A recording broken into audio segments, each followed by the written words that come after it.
Hello guys.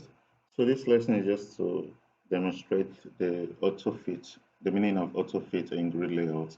When I first started learning about CSS grid, I had difficulty understanding auto fit with regards to responsive design. Responsive design. So I just want to help someone out there who's having similar difficulty at this stage to understand what auto fit means when adjusting the viewport width of the device. So to begin with, I've just illustrated how I'll quickly put in the content of the grid layout, and then the container class is what I call the grid wrapper. So here is the CSS. Here I'll define the width of each grid cell to be 150 using the repeat function of the grid. And and the difficulty actually is how is it that this can adjust itself to fit into a new line? What was taken into account and what was added, what was removed. So here's the I'm going to be using the Chrome developer tool. So here's what it looks like.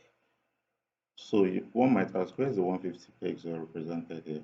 Well, the 150 is represented. This is where it is. This lighter green, not this very one. This is for the each div inside the grid layout. This lighter green is is what the 150 is. It starts spanning from this point to this very end, from this very end to this very end for each of these cells. So what then happens when we auto fit it? How is it that it goes into a new line? So what you have to consider is I could actually easily adjust our grid content to go to the center. But for easy demonstration, I would like us to, this is in the center now. For easy demonstration, I would like us to consider it at this grid start. So I'm going to leave it here to help us understand what this space is. So this space is what's being shrinked when the viewport width is adjusted, and it helps this grid layout to know when to break into a new line or not. So when we adjust this our bar, this space is what's being eaten up. This is what's been it's part of the grid wrapper. So when we adjust this, the space is eating up, it's eating up, it's eating up.